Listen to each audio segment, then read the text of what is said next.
Alright guys, considering we have a lull in the building of the cars, we're going to jump right into a sci-fi build just like I promised on my last video. And this is the guy that we're jumping into, the Destroid Defender, which is one of my favorite mechs from the TV series Macross, or Robotech as it's known here in the United States. So I've already got this started on it, so let me show you what we've got. And let me tell you, this is an old kit that has been reissued by Bandai. It's 1/72nd scale. And there are some issues with it. So let's talk about it and see what we got.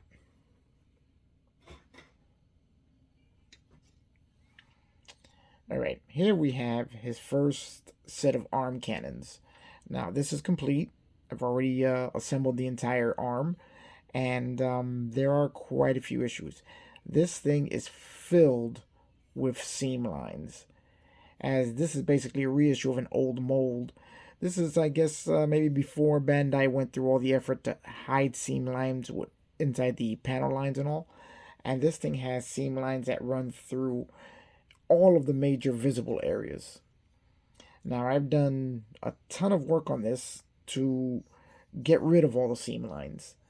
And we're going to put together the other cannon so you guys can see exactly what it looked like before the work I did with the seam lines. So let's get the other one together, and then we'll see what we can see about the seams. Haha, see what I did there? All right, cool. All right, let's go.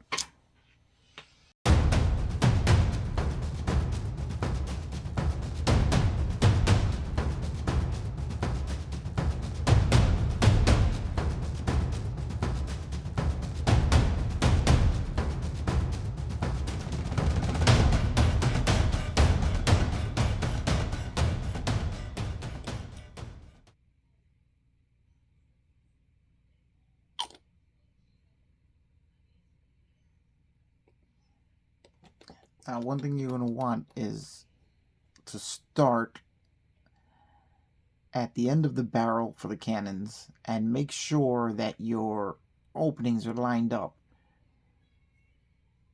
so that they'll be perfectly round when the glue sets up. As I had an issue with the other arm where I didn't realize that there was quite a bit of movement in that part, and they were a little bit off center, which necessitated me doing a little bit of cosmetic surgery to make it look right. So make sure that you get this right from the beginning, and then you won't have any issues.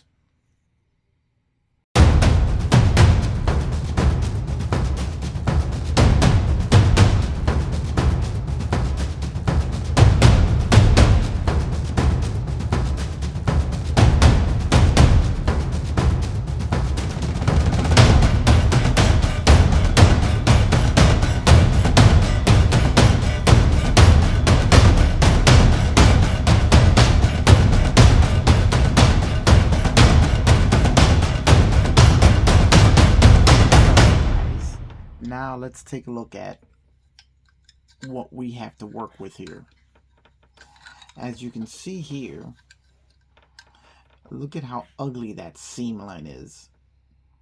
Now that's going to require quite a bit of work. It runs completely across the main part of the arm, and also this part here. Let me bring it a little closer so you give you guys a really good look at that.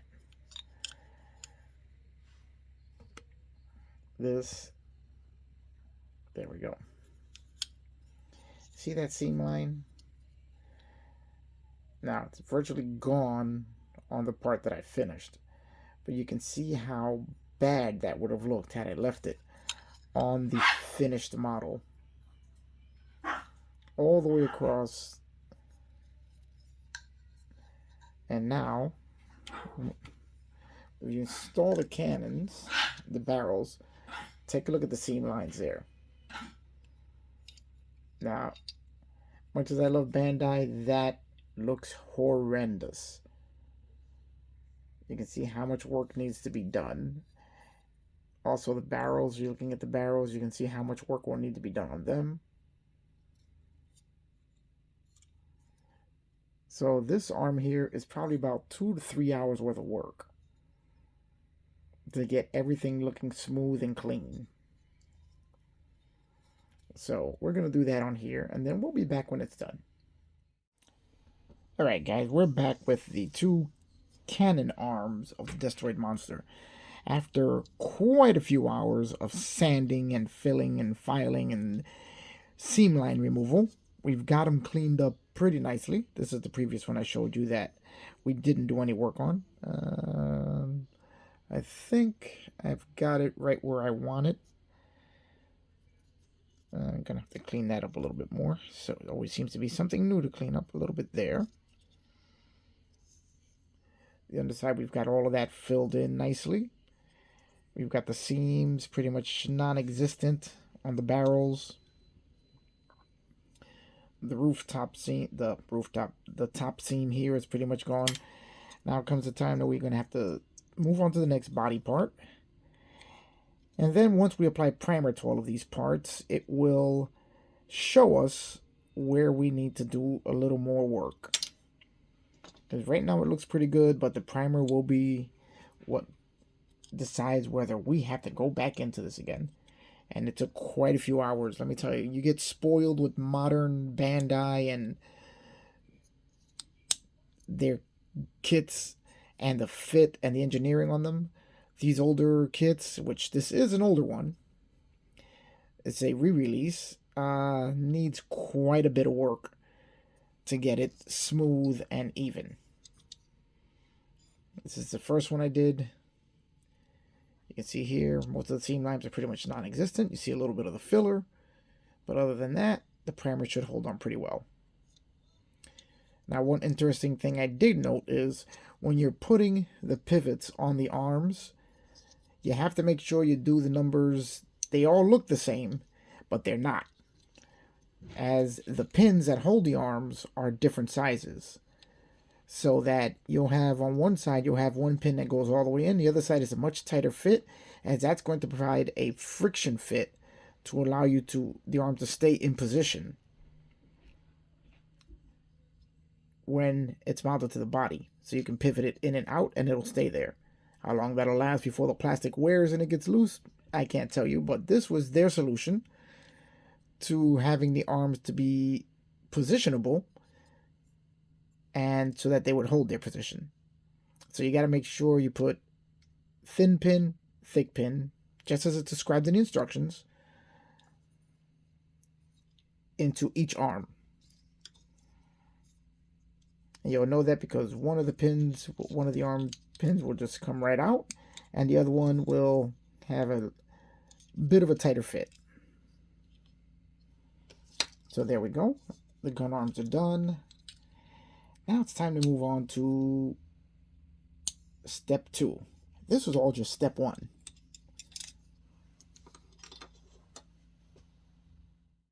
Alright guys, we got the guns done as we saw previously. And all of the seam lines have been addressed so that we cleaned them up really nice. After primer, we'll see if there's any additional work. Now we're working on the feet. And as you can see, we have one of the feet here almost fully assembled. We're not gluing it all together yet, as there's going to be quite a few different colors applied here.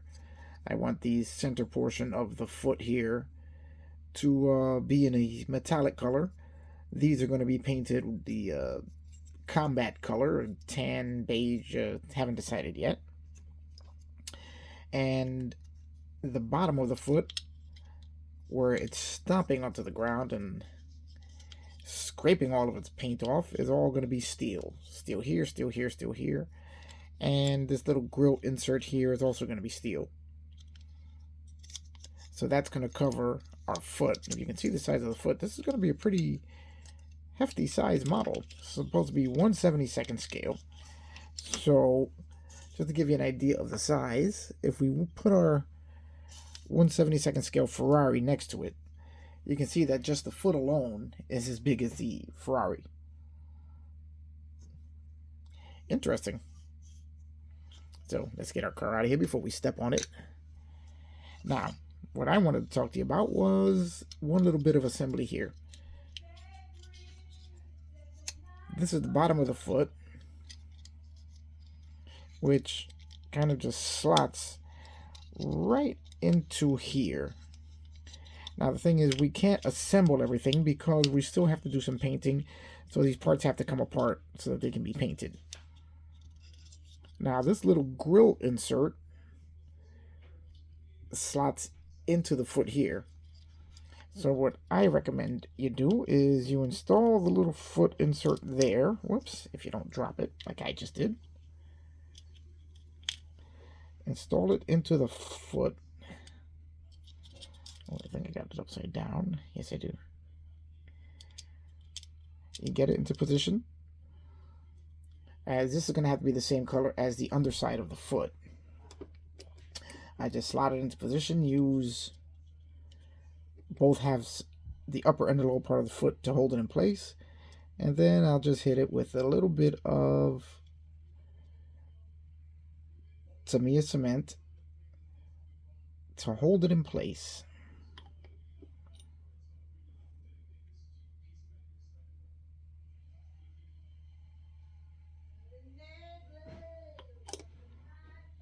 And once we're sure that's going to stay in place,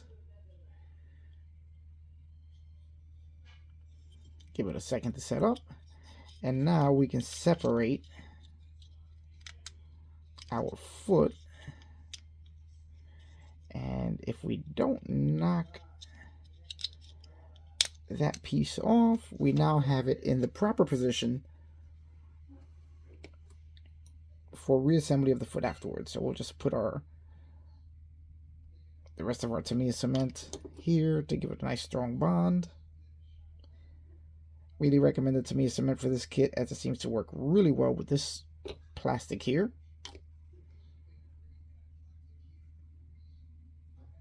And now we have our lower portion of the foot ready with its detail part installed. So all we have to do basically is insert it into the foot, and that is done. Much in the same way that we did this one. Now, as I said previously, this is an older kit. Assembly isn't what you would expect from a Bandai, and that's because, from what I found out after doing a little research, this isn't a Bandai kit. This is originally from RE, and they made a full line of Macross and sci-fi kits, a bunch of anime stuff from Macross in the 80s. So I'm gonna bet that this kit dates back to that period, and that's why it's not exactly the most well engineered, because I'm sure for the 80s it was, but for us today, yeah, not really. It's still a very cool kit, and I am enjoying working on it, but it requires a lot of work to clean up. This seam here won't be seen once the other leg portion is on it, so there's no need to go there. But I had to eliminate all the seams here and here, everywhere where it's going to be seen. So that required quite a bit of work. So now we have our arms and feet ready. Assembled as far as they're going to be before painting. Now, next thing we're going to start on is the legs, and that should be interesting. Alright guys, we're back on this build of the Destroid Defender, and we're looking at the legs right now. And here's where I'm going to show you a little bit of why these old kits are not really up to the snuff of the modern kits, even though they do look pretty cool. Now, take a look at where the seam line runs. Right across the front of the kit. All of that's going to need to be filled. The larger kits, I have another one of these in a larger scale, actually brings panels that go over the seam to cover it all, so that you'll have a lot less work to do which would be something that I could make small panels just to go over it. And with this paint, it would look like it's part and just add a little more detail to it. Don't know if I'm going to do that, but I am going to feast filling all these seams. It's going to be a lot of work to really make this thing look right. So right now I'm going to assemble the other leg. Oh, another thing is, can't really assemble everything because there are going to be multiple colors in here. This in here is going to be a darker color than the rest. So I'm going to have to actually build this, paint this, then build this, which wraps around here, mask all of that off, and then paint this. So, quite a bit of effort goes into putting this thing together if you want it to look right. Same as the foot. This is going to be a steel color. This is going to be the sand beige color. That's going to be a steel color in there. And all of that's got to be done separate pieces, which is why I haven't fully assembled everything yet. And it'll all break down. So now we're going to cut loose all the parts we need for the second leg. Oops, as I hit and wreck the camera once again. And we're going to be building the second leg.